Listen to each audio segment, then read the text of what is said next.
Thank you. Good morning, everybody. Nice to see everyone. Today, I want to touch upon what's happening in New York City, particularly with the New York City Police Department, and really what does it mean that Commissioner Tisch is going to stay on board in the new administration with Madani. And I want to talk about my experience with NYPD and how what the interaction is with the MOS. Those are called the members of the service. So I want to go back to Bill de Blasio. Under his administration, he went through two police commissioners. And the question, and it's very similar what's going to happen, I believe, now, still speaking to friends who are still on the job, is does the police commissioners and any police department, large or small, how do they affect retention rates and recruitment rates? Because local policing is a national security issue.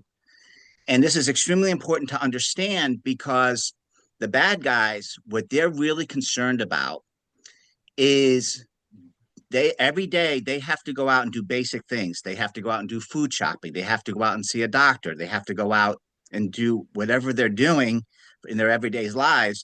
And what they're concerned about is being stopped for a traffic violations, for instance, and being pulled over by patrol and thereby being exposed. So, from a national perspective, local policing plays a very significant part in our national security. With that in mind, is how are these big cities that are having problems with retention rates, such as New York City, Seattle, Asheville, North Carolina, Boston, and some others, does it really make a difference who the police commissioner is? And I will say in New York City, as far as retention and recruitment, absolutely not. Having been with the New York City Police Department for 20 years, the police commissioner, like everything else, all politics is local, all policing is local. The mayor's office or executive county's offices, however that jurisdiction is set up, will decide the policing policies. And I can tell you right now, with the anti police sentiment that's happening in New York City, that has been happening for several years now, but particularly what's going to happen with this new administration, you probably will see a mass exodus that has not been seen with the NYPD. And this is a tale of warning for other police departments throughout the country. When President Trump got elected, we all saw an increase in recruitment in the military. But when it comes down to local policing and in certain areas, it is the local politicians who are going to dictate the policy and how the police are or are not going to enforce the local laws. I will say this from what I'm hearing and from what I'm already seeing, there's going to be a massive change as far as retention and recruitment rates within the city.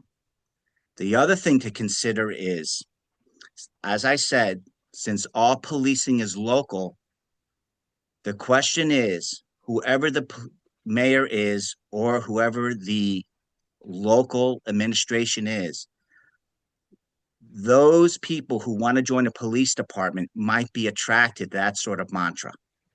So now we have to see how is this going to affect the internal structures of the police department. Policing is very unique in that it really does revolve around a strong mentor program. And when you have a mass exodus of vocational knowledge, you are desecrating the department. Mentorship is the backbone of training and retention rates also. Mentoring is just not for the new people coming on the job, such as into patrol. In my case, when I was in computer crimes and also when I was in arson explosion squad and in intel and all these other assignments, even though I might have had 10, 15 years on the job, it was the mentors who showed me how the job was done and conducted on the streets. These mass exodus across the board of these police departments that are having challenges retaining and recruiting is going to greatly affect the quality of the investigative work and the patrol work. This is definitely, in my opinion, and having worked with a lot of what we call the alphabets, the FBI, ATF, Secret Service, this is greatly going to have an effect on their relationships as far as how they do investigation jointly, how they work together jointly on things such as doing security and vulnerability assessments before a high priority VIP comes in, either on the executive branch, congressional branch, military branch into a local jurisdiction. So this has great consequences. So from my perspective, even though that the police commissioner at NYPD states that she will be staying on, I do not foresee a great retention rate or recruitment rate happening in the city. I'll leave it at that. Thank you Yeah, very much.